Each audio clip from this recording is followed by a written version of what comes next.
sempurnanya haji itu kalau niatnya lurus karena Allah. Wa atimul hajja wal umrata lillah. Quran surah Al-Baqarah 197 196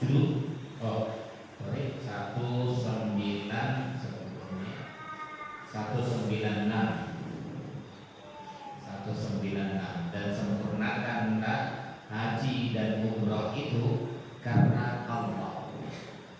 Ya, itu yang perlu diluruskan niat kita.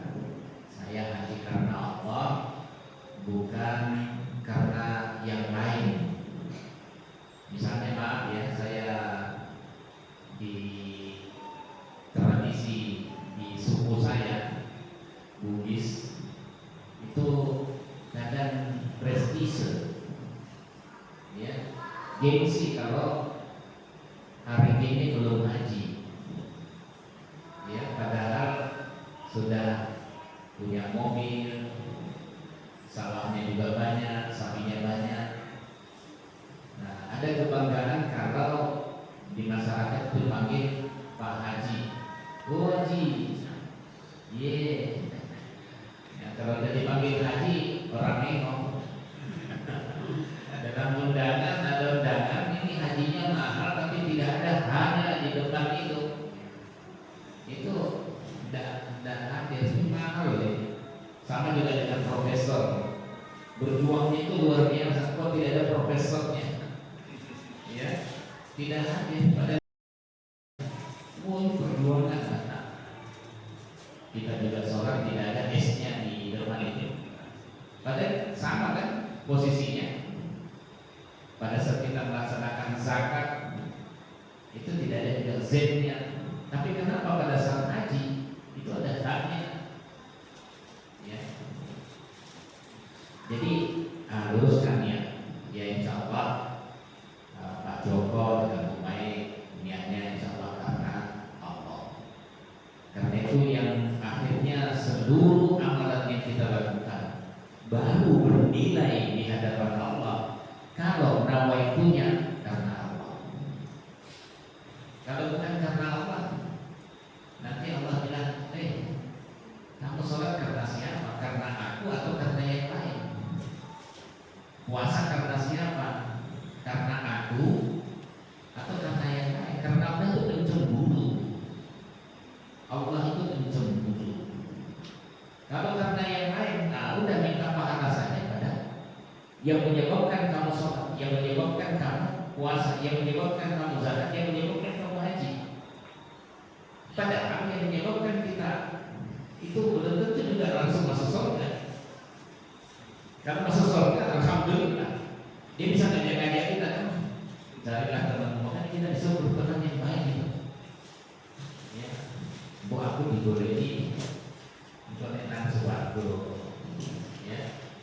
Jadi itu ya karena tetap ada pengaruhnya, ya, bergaul dengan teman yang baik, sama juga dengan bergaul dengan orang-orang yang menggampangkan permasalahan.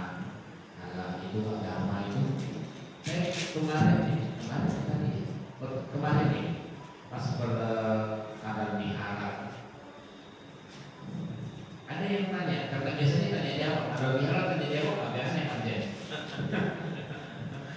Tapi karena saya punya metode di Koming Ngaji, cuma 1 jam gajinya 40 menit ceramah, 20 menit tanya jawab, ya. Nah, kayaknya ini terbawa ya. Boleh tanya. Nah, salah satu pertanyaannya itu saya ditanya sama teman non muslim, kenapa itu ya? Orang Islam korupsi, menteri agama lagi. Ini pertanyaan yang serius ini saya. Aku jawabnya iya Pak. Tanyanya begitu. Sampai si Panji, ya, itu jadikan bahan candaan itu. Ya, ketika ada pertanyaan Dia jawabnya 4. Loh kok 4 bukannya 5? Yang 5 sudah dikorupsi. Cerdas, tapi kena juga itu. Dia tanya itu. Saya katakan beda kualitasnya kalau seorang muslim itu tidak pernah ngaji secara khusus sehingga dia tidak terasah hati dan akalnya. Kalau dia terasah hati dan akalnya, imannya menjadi tebal. Seperti kata Nabi SAW, al-imanu yazid wa yanqus. Iman itu fluktuatif, naik turun.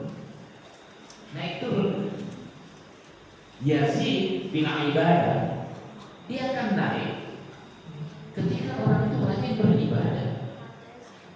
Hidupnya itu semata-mata untuk Allah. Yang dikejar adalah ridhonya Allah.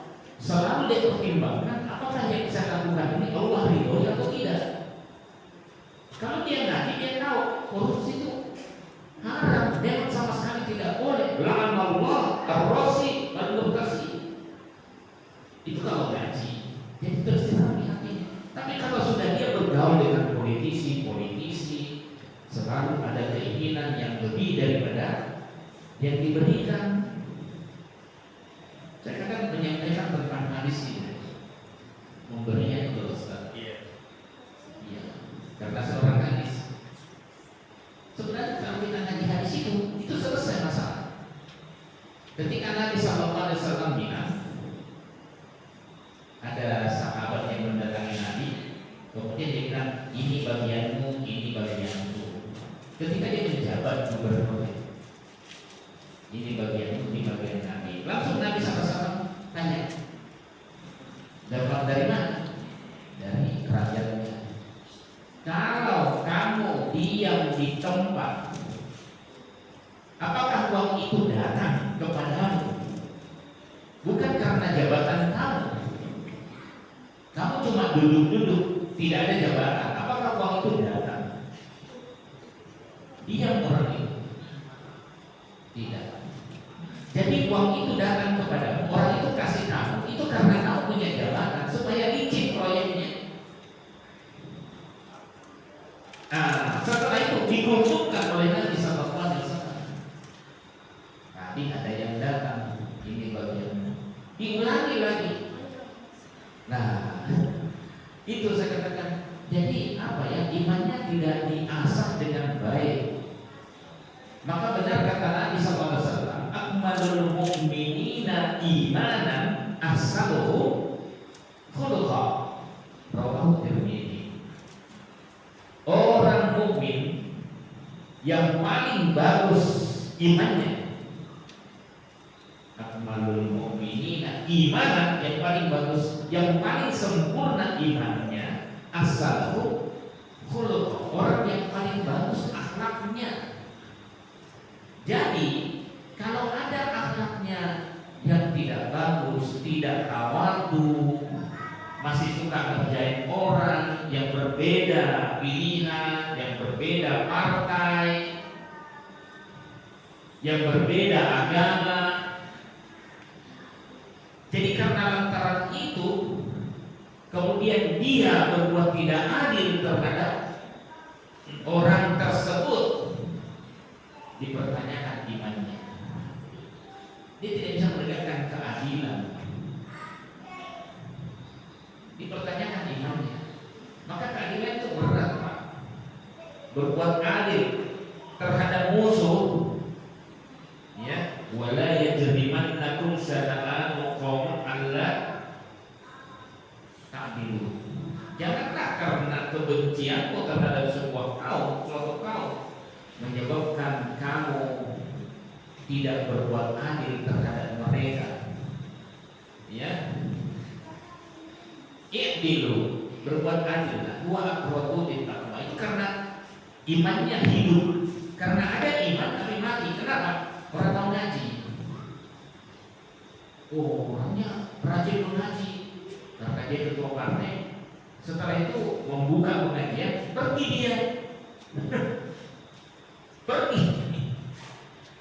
Hanya sekedar ikut pengajian, membuka pengajian, pergi.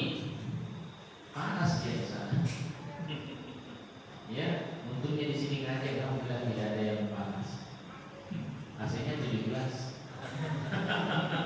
Alhamdulillah. Mudah-mudahan ya di surga nanti juga dingin, dapat rumah. Ini tadi ada yang wakafnya. Banallahu baitan fil jannah. Allah nanti akan bangunkan rumah di surga. Itu janji Allah yang disampaikan oleh Nabi SAW. Membangun masjid lillah karena Allah, maka Allah bangunkan rumah, sebuah rumah di surga. Nah, tinggal berlomba-lomba.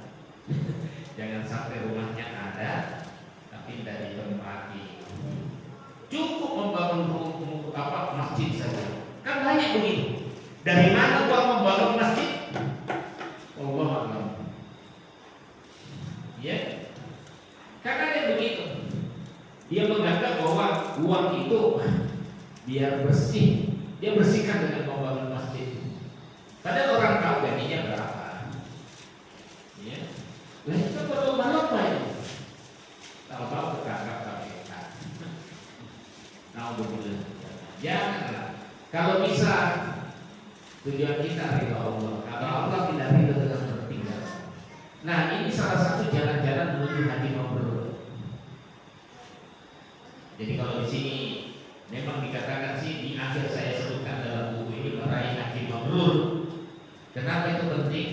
Karena laisa lahu jaza illal jannah. Tidak ada balasan bagi orang yang mendapatkan haji mabrur kecuali surga. Nah, cuma penjelasannya itu kadang dibatasi.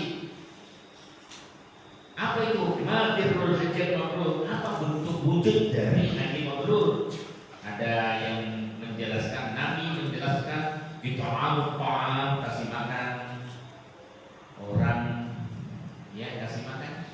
Mungkin yang beda juga ya, mudah-mudahan. Amin. Ya, kasih makan orang. Ya, yang persoalan proporsional atau tidak, wallahu a'lam.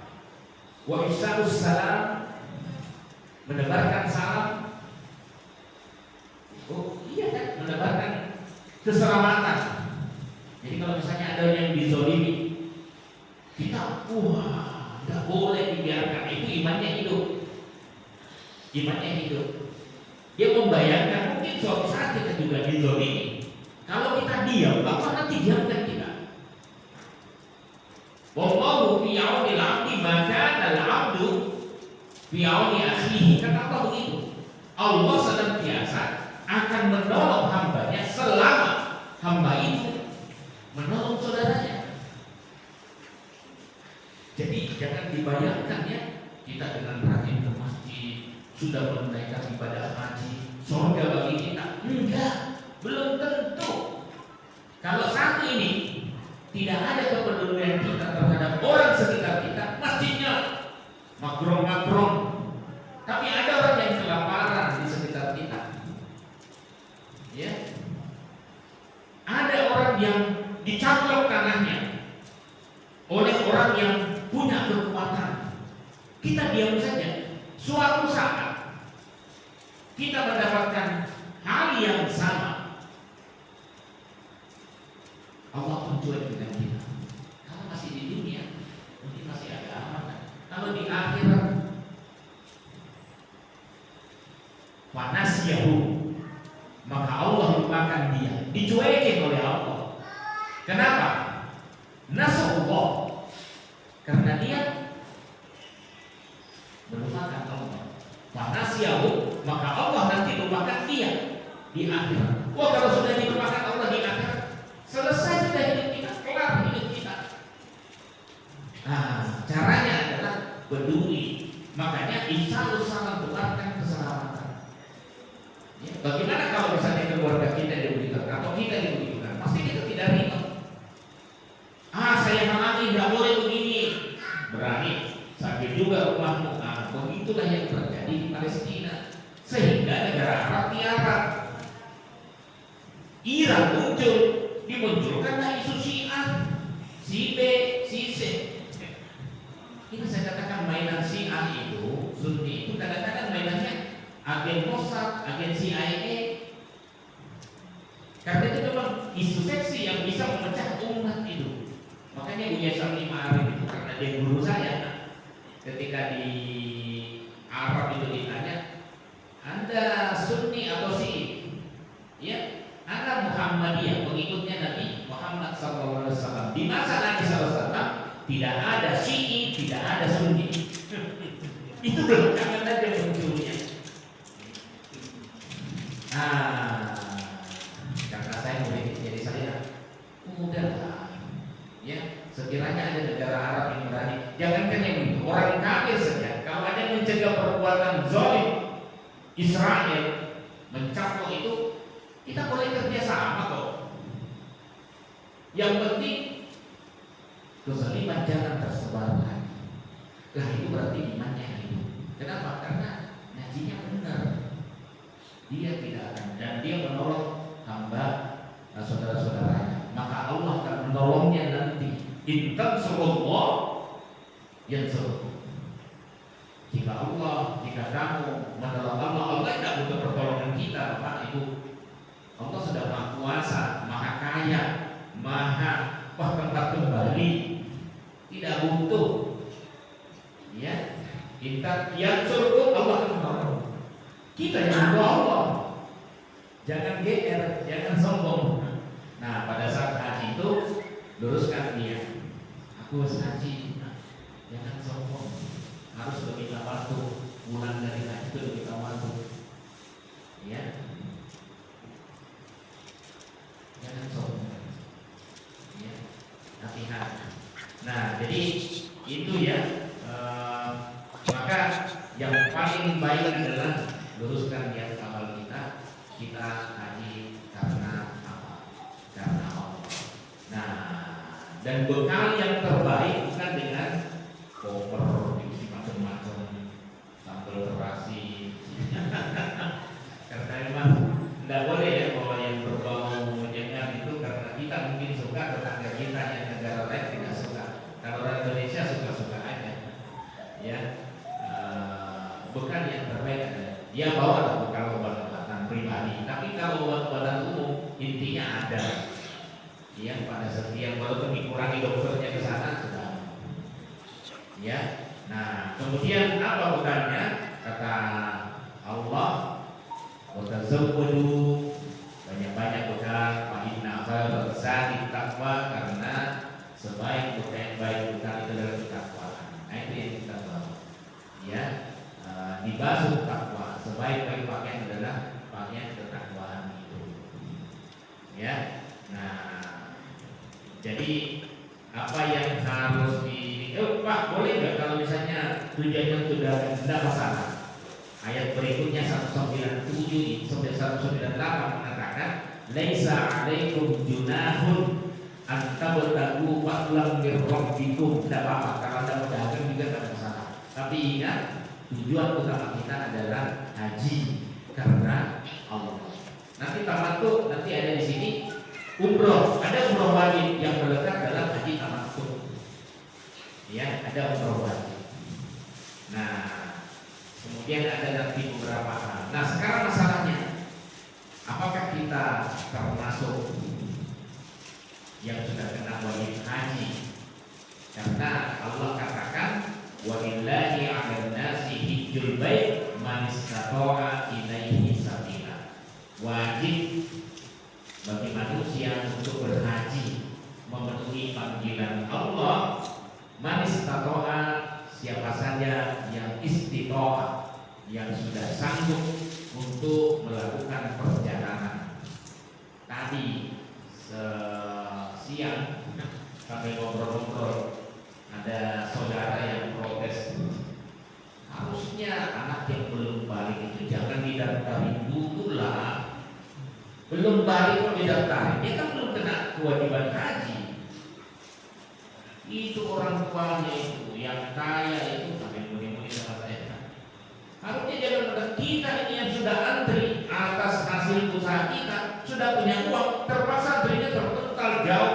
Tapi gara-gara kedahuluan sama anak kecil,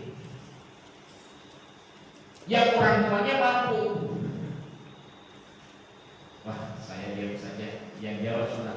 Itu sebenarnya sudah mampu, dimampukan karena dipanggil itu bisa karena uang kita, bisa karena uang orang tua kita, bisa karena prestasi kita. Jadi memang misterius itu panggilan Allah itu. Ya. Mudah-mudahan kita dipanggil atas usaha kita. Memang bagus sih kalau bisnis itu kita berani atas usaha kita. Itu beda rasanya. Cara menghematnya juga beda. Ya, hitung-hitung betul, dihemat-hemat betul. Ya. Tapi kalau kita dapat hadiah, wah dapat gampang, mudah juga perginya. Ya. Nah, saya katakan orang boleh nggak mendaftarkan anaknya haji? Anaknya belum balik, boleh nggak? Boleh kan? Masa nggak boleh? Supaya nanti anaknya ini tidak perlu lagi ngantri, yang penting dia dapat nomor dulu gitu. Tidak ada masalah. Ya. Nah, nanti terus bagaimana? Ya nanti kan dia tinggal melunasi sesesanya. Nah, biar anaknya melanjutkan itu. Yang penting dapat porsi dulu. Dan ada masalah. Karena jangan Allah memanggil kita itu termasuk misterius. Ya, ada yang karena kebaikannya Ustaz tadi Hidayat kalau hadir di sini terus berhafalan bisa umroh kita. Ya, bisa umroh. Nah, itu karena dia memang dipercaya, uangnya nggak banyak, dia dipercaya orang untuk menyebarkan, dan yang diberikan pasti orang yang tepat, penjaga Al-Quran, penghafal. Jadi yang pertama itu istiqomah itu kalau di buku saya ada 6. Sebenarnya bab haji ini bukan saya menulis aslinya, tapi yang menulis adalah Buya Profesor Dr. Haji Yunardi Ilyas MC MAG, guru kita, guru saya juga. Ya, yang menyebabkan saya diterima di UMG tentu karena Allah, tapi lewat dia, karena silaturahmi. Ada yang tanya tadi pagi, Ustaz bisa jadi dosen, bagaimana ceritanya? Saya cuma silaturahmi aja ke guru saya, lagi tiduran dia di karpet LPPI UMG, saya datang. Gin, mana? Kaisa, alhamdulillah. Nggak niat jadi dosen betul, karena silaturahmi. Ya, sudah selesai, sudah. Kamu ambil jurusan apa ya? Tafsir hadis. Langsung dia bangun. Nanti sini ya. Itu di UMJ Pak. Jadi gampang sekali dulu masuknya. Siapa yang tahu? Sekarang harus dokter, seleksi lagi. Tumpulnya harus bagus. Bahasa Arabnya kalau diagama harus bagus. Jurnalnya harus sudah ada. Ya, standarnya UMJ roda-roda ini. Kalau dulu kita masuk aja. Nah, finansial cukup dipanggil oleh Allah, tapi kita memampukan diri supaya kita dipanggil oleh Allah. Ya, mau haji? Mau, alhamdulillah. Udah nabung? Sudah. Alhamdulillah. Itu yang penting. Kadang-kadang sering tuh mau, sudah nabung belum? Ya, itu agak harus doanya lebih kencang.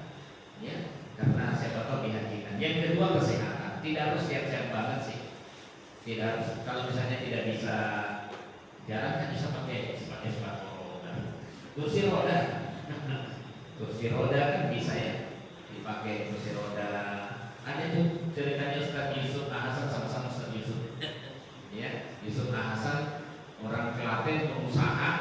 Ya, dia minta pembantunya, gue harus mugajiran.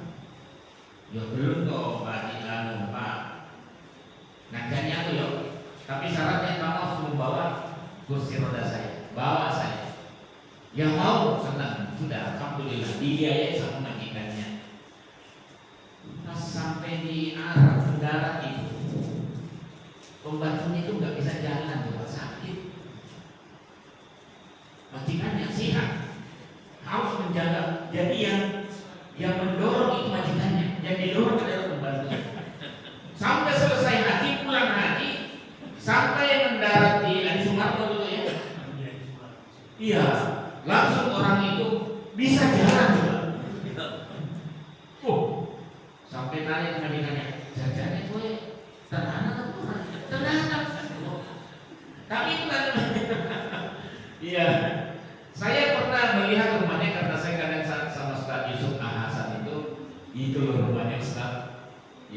di pojok itu di pertigaan Klaten yang makro-makro itu yang saya ceritakan, ya.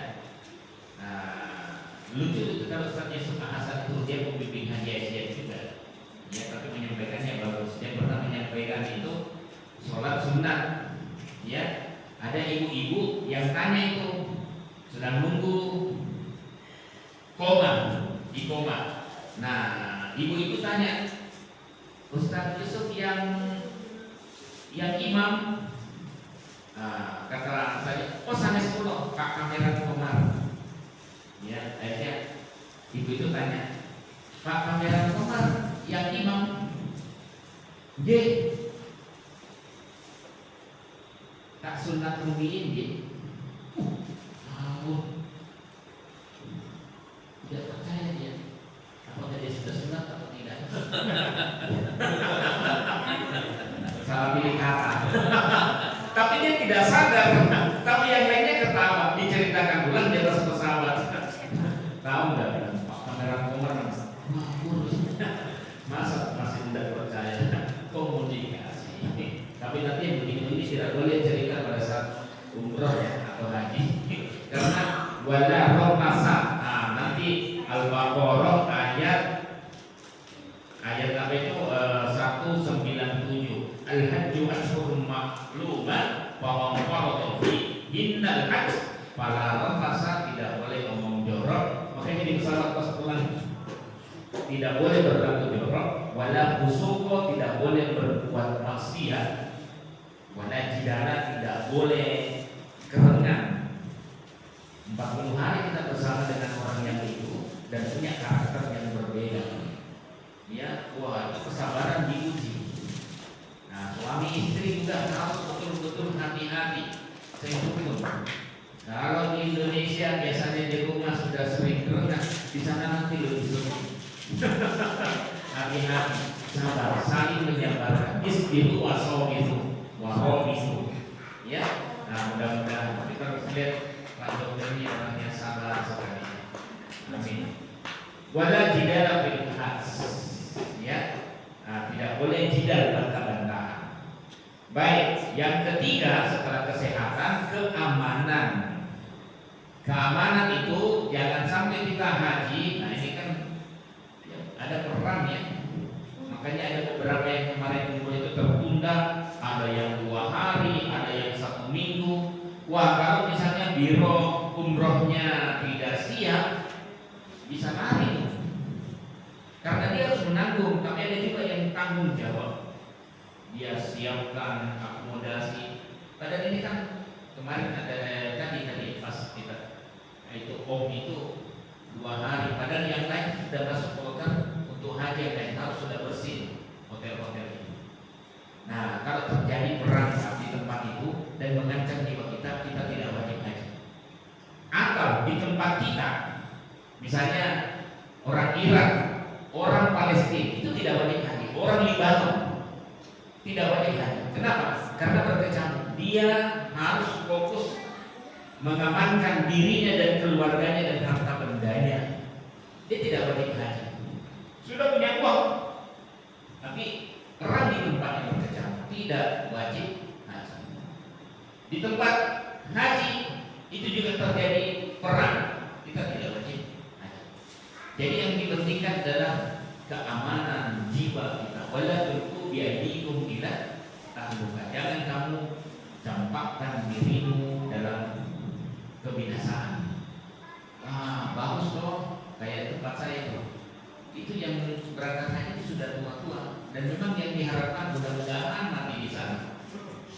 Dia senang disolati, jutaan orang kan, surga itu.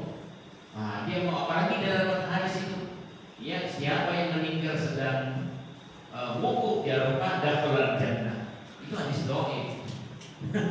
Hadis dhaif. Ya. Siapa yang sedang melaksanakan sebelumnya itu, siapa yang melaksanakan puasa di bulan Ramadan lalu mati, maka baginya dia masuk surga. Itu hadis dhaif. Kenapa? Melaksanakan puasa di bulan Ramadan ada bukan siapa yang mati di bulan Ramadan bukan melaksanakan puasa bahasanya. Memata fi Ramadan, siapa yang mati di bulan Ramadan.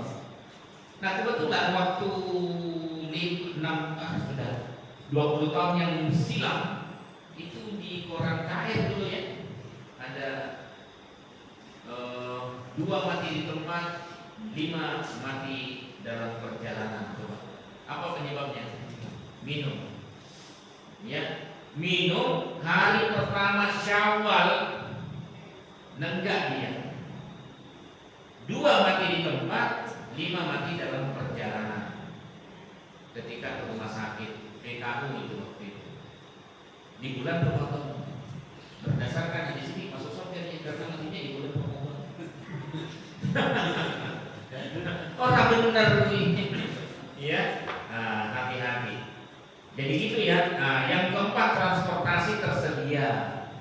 Kalau dulu orang naik kapal laut ya, bapak orang tua kita 3 bulan, 4 bulan naik pamit tenang. Laut, udara, orosan ke sepeda lah. Ya, ya. Kuota. Kalau kita sudah mendaftar kuota kita makanya daftar dulu. Nah, itu sudah dianggap punya niat. Kalau mati sudah meninggal, nah itu perlu dibadalkan hajinya. Tapi kalau orang tidak pernah berniat haji dibadalkan, yang dibadalkan apanya? Ya, yang dibadalkan apanya?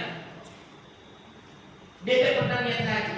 Karena ada dulu seorang dokter, jiwa sosialnya sangat tinggi. Kalau haji itu kan untuk kebutuhan pribadi. Ya, alah, saya lebih bagus uang saya gunakan untuk mengobati orang lain. Memang sosialnya luar biasa. Dia banyak lain-lain kewajibannya. Ya, kalau orang sudah sanggup, sudah punya kemampuan finansial, tidak haji, kafir dia. Kan ayatnya kan mengatakan begitu.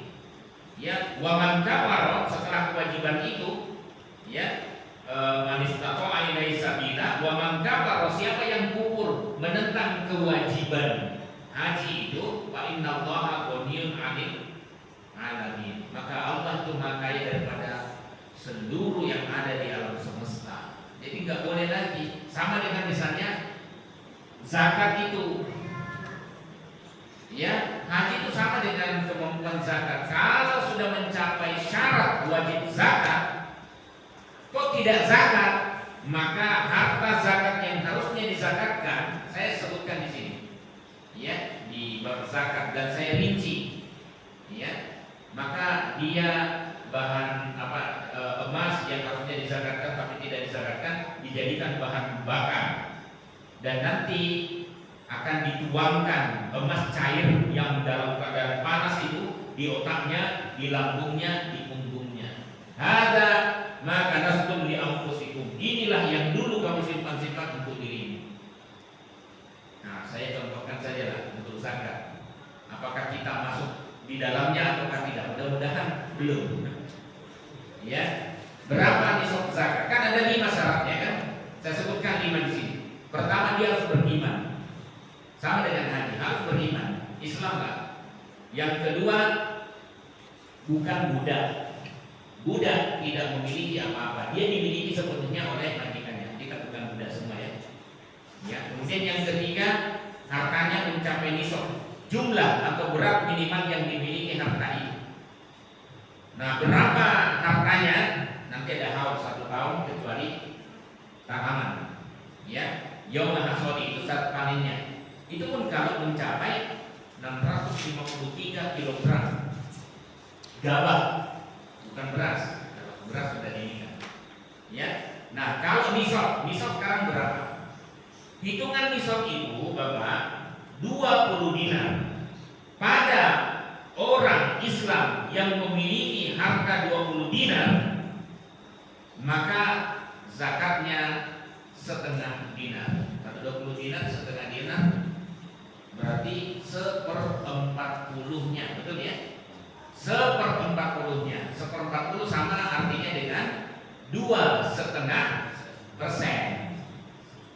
Nah, sekarang berapa kita. Satu koin dinar itu Bapak Ibu itu beratnya 4,25 gram. Satu koin dinar.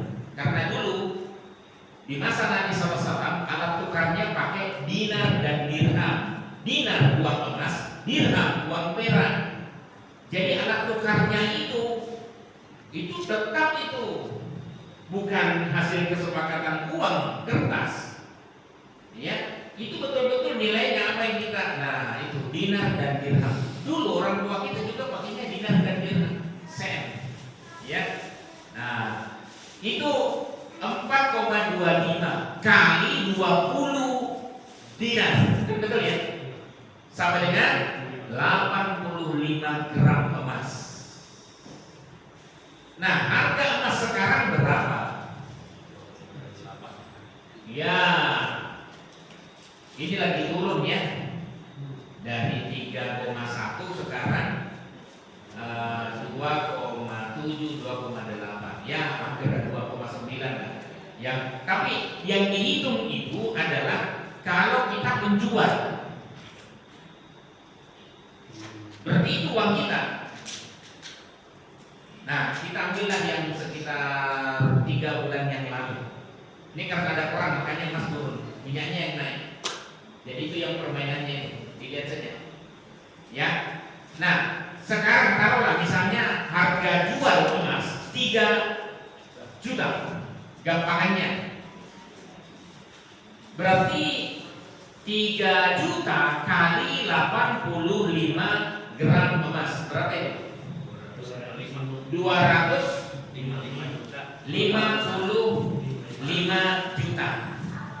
Jadi Bapak Ibu, kita minimal punya uang 255 juta uang tunai. Emas itu termasuk tunai karena langsung bisa dicairkan, bukan tanah. Emas, ya, emas batangan itu uang tunai juga itu, karena liquid dia bisa dicairkan. Nah, jadi kita harus punya uang tunai ditambah dengan emas perak yang kita punya di jumlah uangnya senilai minimal 255 juta atau sama dengan 85 gram emas. Ada nggak uangnya segitu? Selama setahun, ngedown itu selama setahun. Ada nggak? Wah, malu-malu bilang. Malu-malu. Apalagi kalau tanahnya dilewati tol. Ada diberikan emas. Ya, tapi sebagainya juga bersyukur, alhamdulillah belum sampai. Aman. Nah, misal sekarang gaji kita, misal ya, ini gaji eksekutif ini 30 juta per bulan. Itu kalau jadi dosen di Malaysia itu segitu Pak. Baru diangkat. Kalau di Indonesia 3 juta. Nah, cuma beda tahun saja. Ya, 3 juta dengan 30 juta. Misal 30 juta. Kita pakai pengeluaran kita karena harus bersih. Pengeluaran itu dari uang. Sekalian lihat pelajaran zakat ini. Nah, masalah ya. Uang yang kita gunakan untuk makan, minum, bayar sekolah anak, bayar listrik, beli pulsa, cicilan mobil, motor, dikeluarkan semua karena hutang tidak boleh dihitung. Ya.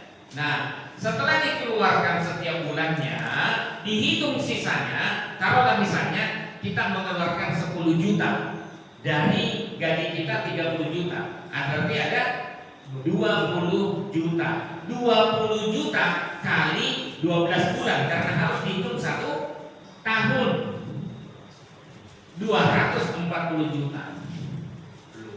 Nah, karena 85 gram emas sama dengan 255 juta, sementara sisa uang kita hanya 240 juta. 240 juta itu hanya tidak mencapai nisab, Anda tidak terkena kewajiban zakat. Tetapi, oke, 240 juta. Kalau, ya, maksudnya jangan sampai nanti membakar kita ya. Kalau kita per bulannya hanya mengeluarkan sekitar 8 juta, 8 juta, berarti 22 juta kali 12 karena harus 1 tahun sama dengan 264 kena, karena kan minimalnya 255 juta ya. Nah, kena 264 juta diambil 2,5%-nya berapa? 6.600.000. Kalau itu tidak dikeluarkan, itu nanti jadi bahan bakar yang akan dituangkan dan disetrikakan di kepala kita, di lambung kita, di punggung kita. Hati-hati. Atau mungkin tidak menghemat, tetap 10 juta karena ada ponakan yang ikut, yang dia juga tanggung sekolahnya. Ya, nah, dia tetap mengeluarkannya 10 juta. Tetapi berarti kan tetap 240 juta. Dia punya tabungan tahun lalu 160 juta, misalnya 160 juta ditambah 240 juta, berapa? 400 juta, kena kan? Zakatnya 2,5%, 10 juta. Cepat sekali hitungnya ini. Ya. Jadi 10 juta. Kalau 400 juta, 10 jutanya kita tidak keluarkan sebagai zakat, maka bahaya bagi kita, masalah bagi kita. Sedikit sekali kan?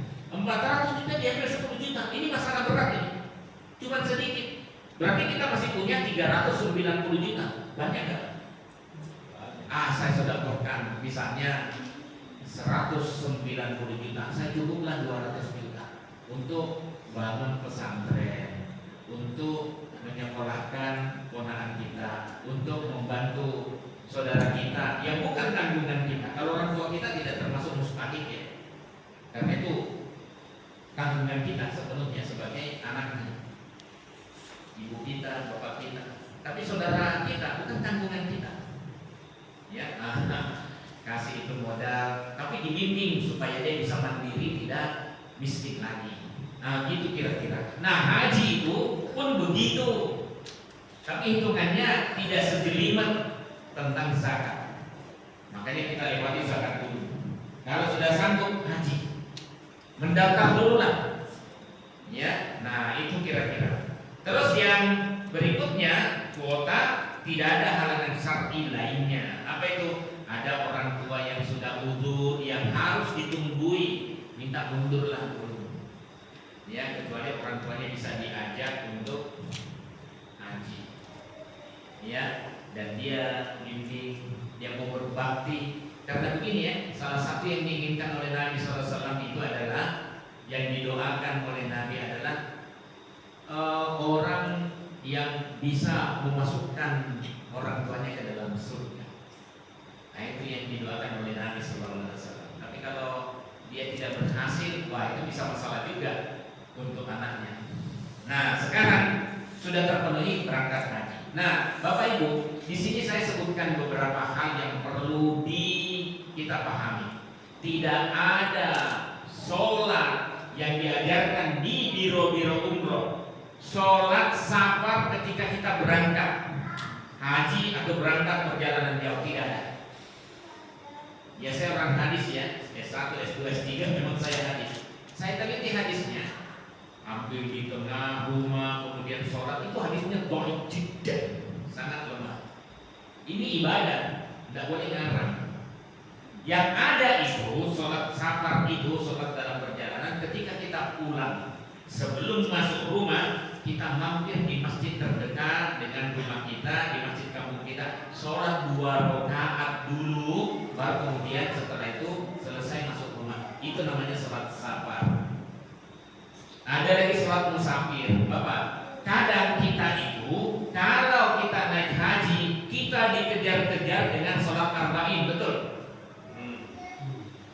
di Madinah, di Masjid Nabawi, betul, yang sudah umroh. Kadang biro haji begitu. Ya, apa katanya? Di sini saya sebutkan dan saya teliti hadisnya. Ya, karena ada hadis yang mengatakan bahwa siapa yang sholat di Masjid Nabawi arba'ina sholatan, 40 waktu sholat tanpa ketinggalan satu sholat pun, maka dia akan terbebas dari sifat kemunafikan dan api neraka. Bapak Ibu, hadis ini saya teliti. Oh, ada periwayat yang bernama Nubaid bin Umar. Ini majhul, tak dikenal. Di dalam ilmu hadis kita tidak boleh menerima riwayat dari orang yang tak dikenal. Ini nanti buat hoax. Ya, sehingga tidak usah berpatokan itu. Kenapa? Yang berbahaya saya lihat dengan mata kepala sendiri, ada orang yang pada saat kita haji, ini seragamnya sama. 2000 berapa aja? 19. Oh, 2008 duluan dia ya. Ya memang kelihatan makmurnya duluan dia. Sekarang makmurnya. Jadi itu karena wah, anaknya coba menyeret ibunya. Dia seret ibunya, ayo jangan ketinggalan. Nanti ketinggalan satu saja sholat, aduh, kita akan tetap ada di neraka. Barokatun minan nar. Tidak bisa lepas dari api neraka. Sementara kalau kita sholat 40 di Masjid Nabawi, nah itu yang diharapkan, terbebas dari sifat kemunafikan. Nah itu hadisnya dhaif. Bahkan Nabi SAW kadang-kadang mengundurkan waktu sholat karena saking panasnya. Waktu Ustaz ke sana berapa derajat? Nggak panas ya? Oh, Desember. Oh iya, saya pas yang Juli. Berapa Bu? Diamin? Bulan berapa kita yang haji itu? Tahun berapa? 2019.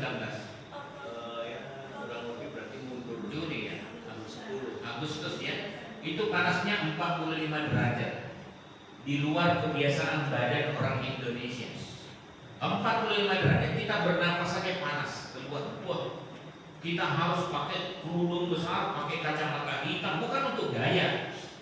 Apalagi lagi ada badai, cuman bagusnya kalau ada badai, ada pengumuman langsung sonding, jangan keluar. Badai lagi kencang. Ya, ini tadi barusan ada badai lagi dari Akung ya. Akung katanya. Ya gitu. Apa namanya? Nanti diumumkan. Nah, itu kita pakai ini, makanya saya katakan pakai cadar, pakai itu untuk melindungi wajah itu. Karena memang hawanya, situasinya memang tidak memungkinkan. Harus pakai itu, kalau tidak membakar. Ya. Nah, itu bahaya itu. Ya. Nah, jadi Nabi SAW kalau terlalu panas dia undurkan waktunya. Kalau misalnya jam 12 waktu zuhur, dia bisa undurkan 1 jam sampai agak-agak dingin baru berangkat sholat. Jadi sebenarnya hadisnya bermasalah itu. Apalagi nyeret ibunya, itu dosa baru itu. Ya, menyeret ibunya gara-gara mengejar. Sampai ada yang muntah di karpet hotel itu.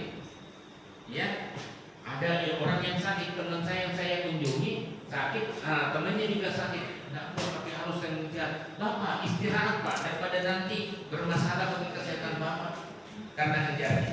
Ya, upayakan sholat 5 waktu di masjid, tapi tidak usah mengejar itu kalau memang ada halangan sakit. Tidak usah dipaksakan. Dan yang berikutnya, nah ini dia, karena ini ikut jamaah Aisyah ya. Sebelum COVID terbit HPT 3, saya tidak tahu. Di sana dituntunkan untuk sholat 5 waktu di masjid pakai jamak kosor atau modern di biro hajinya. Jamak kosor. Nah, berarti pakai sudah keputusan yang terbaru. Di Tarjih Muhammadiyah itu ada penjelasan begini.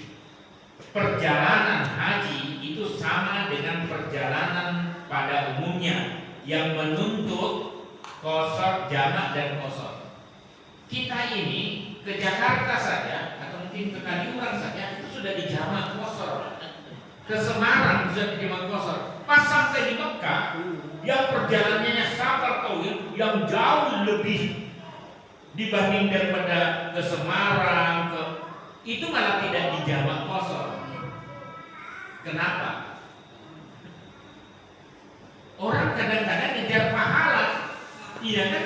Karena sholat di Masjid Nabawi itu berapa? 1000 dibanding daripada sholat di tempat yang lain, kecuali di Masjidil Haram. Kata Nabi SAW, di Masjidil Haram 100 kali lipat dibanding daripada sholat di Masjid Nabawi di Madinah. Berarti 100.000 kan? Nah, karena orang mengejar pahala, kecenderungannya orang tidak mau jamak qasar. Padahal kita sedang musafir di tengah panas 45 derajat. Saya jamak qasar, Pak. Kenapa? Saya sebutkan hadisnya bahwa fakana la yazidu bis safar ala rak'atain wa Abu Bakr wa Umar wa Utsman kadzalik. Hadis sahih riwayat Bukhari. Dalam hadis yang lain, masafaro, tidak pernah itu Rasulullah melakukan perjalanan safar, sebuah perjalanan illa sholat rak'atain kecuali sholatnya dua rakaat hatta yati hingga kembali ke Madinah. Di Masjidil Haram itu kan tempat lahirnya Nabi SAW, di depannya itu yang jadi perpustakaan ini, iya, maktabah. Itu tempat kelahirannya Nabi SAW yang kemudian nanti hijrah ke Madinah. Nabi saja di Makkah itu, di Masjidil Haram itu sholatnya 2 rakaat. Dia jamak qasar, coba. Padahal dia pulang kampung. Tapi waktu itu dia tinggal di Madinah. Makanya saya orang sudah jadi orang Jogja, pulang kampung saya selama 6 hari karena saya sudah lebih betah di Jogja, saya jamak qasar terus. Berapa lama Nabi SAW menjamak qasarnya? Pernah 10 hari. Kemudian apakah Anda mungkin bersama Nabi SAW selama itu? Ya, saya mungkin bersama Nabi SAW 10 hari. Dan Nabi mengerjakan sholat 2 rakaat. Pernah juga 19 hari. Ibn Abbas, kalau tadi ceritanya Anas bin Malik, ini sekarang Ibn Abbas. Ketika kamu melaksanakan perjalanan bersama Nabi 19 hari, Nabi menjamak qasar sholatnya 2 rakaat. 2 rakaat yang zuhur 2 rakaat, asar dijadikan 2 rakaat. Itu selama 19 hari. Fa'in zidna, apabila lebih daripada 19 hari, atmamna, baru kami tamamkan. Lebih 19 hari. Jadi di buku ini, apalagi di buku sholat, saya tulis dari mana maksimal perjalanan 3 hari. Dalilnya apa coba? Searching di internet, itu paling dugaan. Apa katanya? Karena Nabi SAW hanya boleh memberikan layanan terhadap tamu maksimal 3 hari. Karena kebolehan mengusap khuf bagi orang yang pakai sepatu ketika tayamum itu, ya, hanya maksimal 3 hari, kecuali dia junub atau buang air besar. Nah, sinyal-sinyal ini menunjukkan bahwa jamak qasar itu hanya boleh maksimal 3 hari. Tidak pernah ada, itu kan dugaan. Nabi SAW jelas 10 hari di Makkah, iya jamak qasar terus. 19 hari di Makkah, jamak qasar terus. Apa kita mau bilang? Nabi tidak paham. Jadi maaf, siapa sih yang tidak mau pahala 100.000 kali? Saya mau, tapi saya lebih mengutamakan mengikuti sunnah Nabi. Jamak qasar sepanjang musafir, Nabi SAW senantiasa jamak qasar. Padahal dia sudah sampai di sana, sudah tidak dalam perjalanan di pesawat, di kereta, di mobil, tidak, tapi sudah sampai di situ dan tinggal 19 hari. Terus bagaimana, Pak? Kalau kita sebagai musafir ketemu sama imam yang sholat yang mukim, yang musafir ini ikuti sholatnya yang mukim 4 rakaat persis sempurna. Jadi itu caranya. Terus setelah itu menurut saya Pak ya, tapi saya tidak mengajarkan ini di tempat yang lain karena saya tidak mau bentrok dengan sesama jemaah haji, paham? Jadi saya 4 rakaat, setelah itu saya qomat sendiri, saya laksanakan 2 rakaat. Nah setelah itu kalau saya mau ngaji-ngaji, iktikaf lah, tinggal di masjid, kok ketemu sama waktu sholat asar misal, apa yang saya lakukan? Saya sholat lagi. Loh kok sholat lagi? Bukannya double? Itu sunnah. Ketika Nabi SAW menemui 2 orang yang sudah sholat subuh di rumah, tapi dia kemudian ke masjid, ternyata masih ada sholat.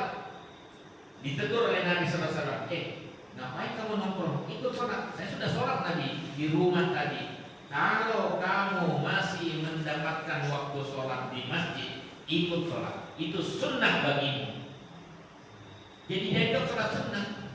Padahal kita tahu tidak ada sholat sunnah bagi orang musafir.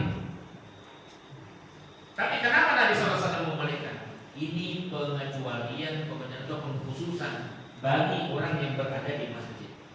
Tapi saya boleh pulang. Nah, saya boleh pulang duluan, makan di hotel.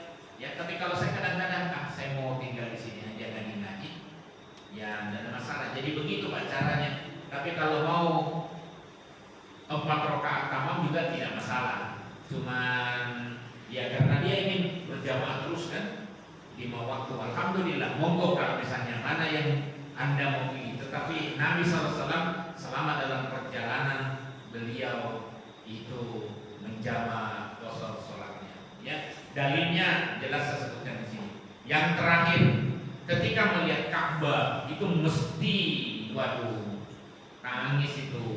Ya, saya selalu begitu. Nanti ada ziarah juga. Ya Allah ya Rabbi, ya. Saya tidak tahu kenapa itu kemudian air mata gampang sekali itu. Padahal sudah beberapa kali kita ke sana gitu, menangis gitu. Ya. Ada doa yang diajarkan di beberapa biro haji termasuk di Muhammadiyah ini. Apa itu doanya? Allahumma antas salam wa minkas salam wa hayyina rabbana bis salam. Terus saya dengar itu, saya baca, ini doa biasanya dipakai untuk setelah zikir setelah sholat. Zikir setelah sholat itu yang sahih hadisnya yang pendek, Allahumma antas salam wa minkas salam tabarakta ya dzal jalali wal ikram. Itu hadisnya sahih. Yang panjang, Allahumma antas salam wa minkas salam wa ilaika ya'udus salam wa hayyina rabbana bis salam wa dakhilna jannata darus salam. Itu tidak ada hadisnya sama sekali dalam kitab hadis Nabawi.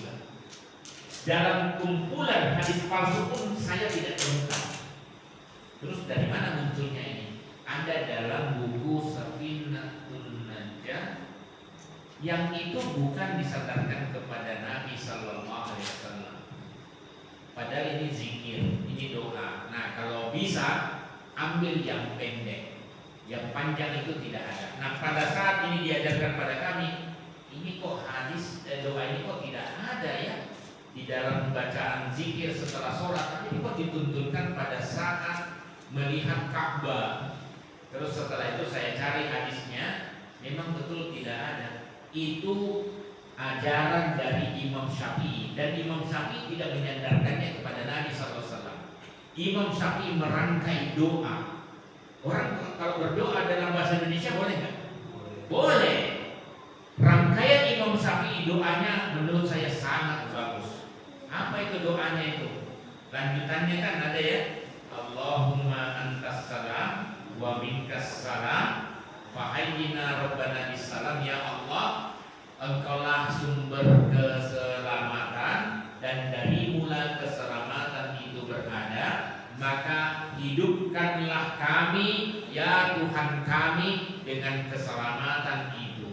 Allahumma zid hadzal bait tasrifan wa taqdiman. Ya Allah, tambahkanlah kemuliaan pada Baitullah ini dan keagungan. Dan seterusnya terakhir, wazid man syarrafahu. dan tambahkanlah kemuliaan bagi siapapun yang memuliakan Baitullah rumahmu, dan tambahkanlah keagungan bagi siapapun yang mengagungkan rumahmu. Ini doanya Imam Syafi'i. Boleh tidak? Boleh. Boleh. Ya. Jadi kenapa? Ya, orang terenyuh kemudian berdoa di hadapan Allah, di hadapan Ka'bah. Boleh.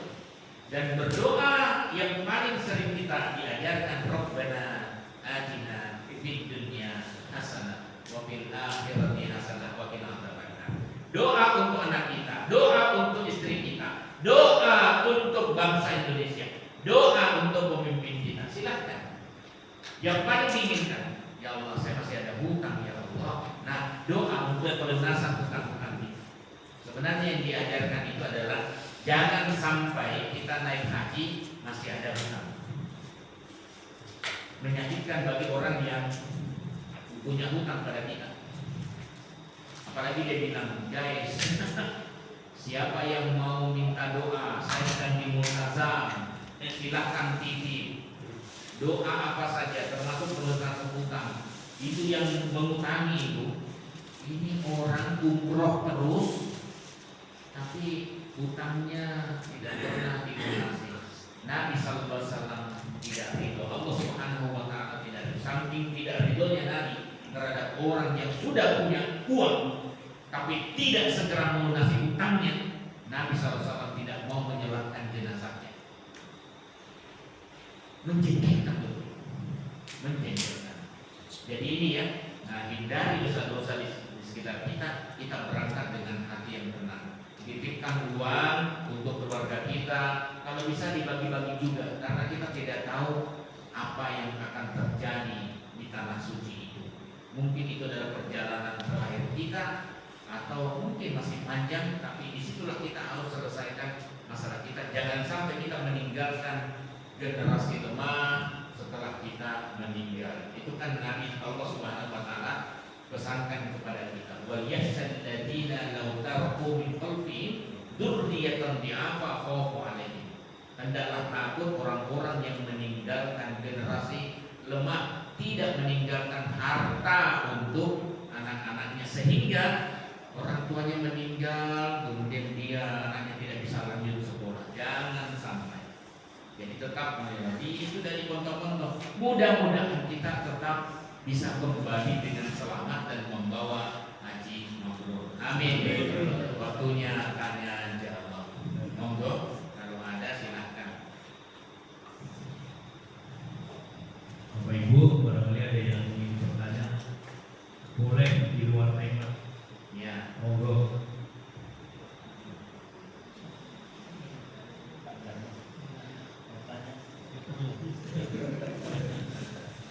Kalau tidak ada, alhamdulillah.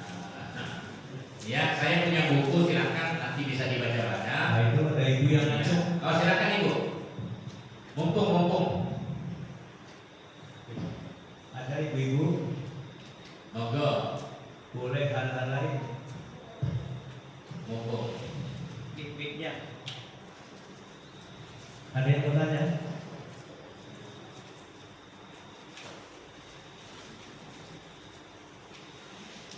Silakan.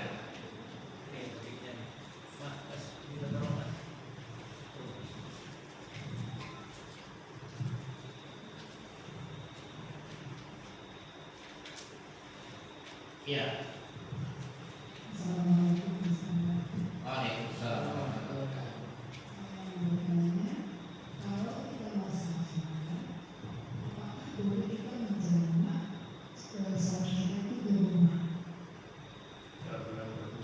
Jamaknya di rumah, boleh nggak?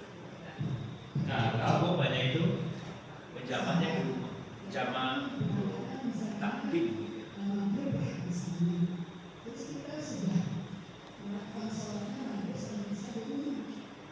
Oh, menjamak boleh, mengkosor tidak boleh. Karena untuk mengkosor itu khusus untuk yang safar. Ya, termasuk dia sudah sampai di tempat safarnya itu, Dia tinggal di situ selama beberapa hari, 1 minggu, 10 hari. Pokoknya tidak lebih daripada 19 hari, karena Ibn Abbas menceritakan itu. Fa in zidna, apabila lebih daripada 19 hari, atmamna, ya. Nah, kami baru kamar sholatnya 4 rakaat kembali ke 4 rakaat. Ya. Nah, jadi untuk jamak, misalnya selain safar, hujan, itu sunnah. Sunnah menjamak sholat pada saat hujan. Mumpung kumpul di masjid, Allah kasih kita rukhsah, hadiah kemurahan, Anda boleh mendapatkan jamak, tapi tidak dikosor. Misalnya 3 rakaat, salam, masih sedang hujan, kemudian lanjut qomat 4 rakaat. Itu sunnah Nabi SAW yang jarang dipraktekkan. Padahal hadisnya sahih, riwayat Muslim dari Ibn Abbas. Nah, musafir dia dapat rukhsahnya itu untuk safar, itu jamak dan qasar. Nah, tapi kalau dia misalnya, saya di rumah saja, boleh dia jamak, tapi dia sudah tidak boleh qasar. Ya, udah mau sampai kok masih ini, udah boleh dia jamak. Bahkan Ibn Mas'ud itu baru berangkat, baru 3 mil dari rumahnya, ya sudah azan. 3 mil itu cukup jauh, Pak, karena mereka dulu pakai unta. Ya, 3 mil berapa itu? Mulai dari sini lampu merah Mugu. Ya, sudah dijamak itu. Ya, sudah dikosor juga. Sudah dikosor. Nah, gitu. Kalau jaraknya sebenarnya Nabi SAW itu di Zulhulaifah itu kan sekitar dari Madinah. Dari Madinah itu kan 15 kilo. Iya, 7 mil, ya sekitar 12-an kan. Sekitar 12-an. Dia sudah jamak itu. Sudah jamak dan dikosor. Pernah Nabi SAW sholat 4 rakaat di Madinah, karena belum perjalanan ya. Nah, setelah itu dia berangkat sampai di Zulhulaifah, dia sholat 2 rakaat. Nah, yang sholat Zulhulaifah itu ada yang mengatakan bahwa ya memang sholat sunatnya 2 rakaat ketika kita masuk di Zulhulaifah. Padahal itu juga sebagian hadis menyatakan itu pas waktu asar. Jadi saya kalau misalnya dari UMY, saya mau ke Kaliurang. Nah, di Kaliurang itu pas masuk waktu asar, saya tidak 4 rakaat, saya 2 rakaat. Kenapa? Karena Nabi SAW dari Madinah, beliau mengerjakan 4 rakaat. Pas di Zulhulaifah masuk waktu asar. Madinah itu waktu zuhur. Zulhulaifah masuk waktu asar, dia cuma mengerjakan 2 rakaat saja. Ya, kalau sudah melaksanakan asar, ya tidak ada lagi sholat sunnah setelahnya.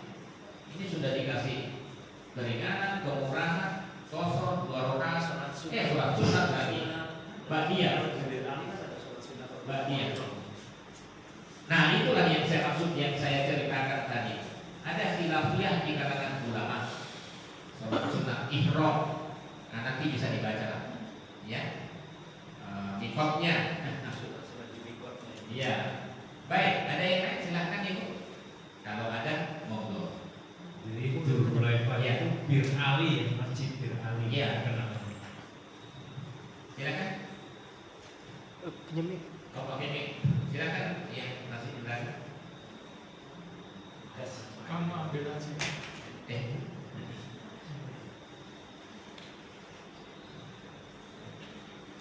Iya, biar didengar semua orang. Assalamualaikum warahmatullahi wabarakatuh. Waalaikumsalam warahmatullahi wabarakatuh. Izin Pak Kiai, kalau misalnya seandainya kita melakukan perjalanan barangkali dimulai ketika malam hari atau mungkin setelah sholat isya, kita melakukan perjalanan jauh dengan menggunakan bus ataupun mobil travel, itu dari malam hingga menjelang zuhur misalnya, seperti itu. Dan artinya subuh, seandainya kalau kita bisa berhenti, mungkin kita bisa melaksanakan yang sholat subuh. Akan tetapi kalau misalnya supirnya itu terus melakukan perjalanan hingga menjelang zuhur, katakanlah jam 10 atau jam 11 ataupun sampai zuhur itu, Terus kita selaku musafir, terkadang kita melakukan sholat sholat darurat yang dilaksanakan di dalam mobil itu. Artinya apakah sholat itu dikatakan nanti sah atau diulangi lagi pakai sholat subuh itu saja. Baik, ini ada tradisi yang berbeda ya. Kalau di kampung saya Sulawesi itu kalau sudah masuk waktu sholat itu sopirnya mampir. Sholat, setelah itu lanjut lagi. Ya, entah sopirnya sholat atau tidak, pokoknya dia mampirkan. Di Mekah juga begitu. Kalau sudah masuk waktu sholat dia mampir. Ya, kalau di kita tidak. Tapi insya Allah tidak akan seradikal itu. Biasanya dia akan mampir 2 kali kalau itu perjalanannya jauh. Ya, misalnya dia berangkat sore, misalnya dari Jakarta ya, itu nanti sampai di pertengahan 2 kali, itu isya dia baru. Jadi maghribnya kalau bisa diundur aja. Kalau dia punya kesempatan untuk jamak kosong, supaya apa? Sholatnya sempurna. Karena sholat yang sempurna itu dengan berdiri, diam. Jadi diundur saja. Pak, boleh nggak kalau saya ngambil awal waktu? Ya boleh juga, tapi kan duduk dia. Tapi utamanya awal waktu. Memang yang paling bagus itu, yang paling utama sholat di awal waktu berjamaah dan di masjid 3 itu. Ya, tapi karena dia nanti akan mendapatkan air lagi di sana, sudah. Kalau saya lebih bagus, saya undur sholat saya. Nanti dimasuk waktu isya jam 8 biasanya itu mampir dia untuk makan malam. Saya ke kamar mandi, ya meringankan beban. Setelah itu berwudu saya sholat. Itu insya Allah selalu cukup waktunya. Ya, selalu cukup waktunya. Jadi aman insya Allah. Tapi kalau misalnya dari pagi, dari malam kemudian sampai zuhur, agak jarang sih saya mendapatkan dia tidak mampir waktu subuh itu. Apalagi kalau kita mampir sendiri kan tinggal pilihan kita mampir atau tidak. Cuma kadang-kadang kita ikut perjalanan travel orang, ya bilang aja sama sopirnya. Kalau bis itu biasanya memang dia punya persinggahan. Sekarang kalau misalnya maaf ini jamak takhir, ada kadang-kadang tinggi untuk menghormati waktu. Saya sekali masuk di sini ya. Apakah kita mengerjakan misalnya zuhur asar atau maghrib isya, yang zuhur asar lah. Apakah yang dikerjakan itu adalah ini di waktu asar ya, asarnya dulu atau zuhurnya? Atau misalnya sholat maghrib tapi terakhir di isya, yang mana yang duluan dikerjakan? Pendapat bapak yang mana, ibu? Ya, yang paling utama sesuai urutan, walaupun kita berada di waktu takhir, isya atau asar, sesuai urutan. Kenapa? Karena Nabi Sallallahu Alaihi Wasallam tidak membolak-balikkan untuk menghormati waktu. Itu sebabnya di antara 4 imam madhab, selain Imam Syafi'i wajib urut, walaupun itu ditakhir. Selain Imam Syafi'i, apa pendapat Syafi'i?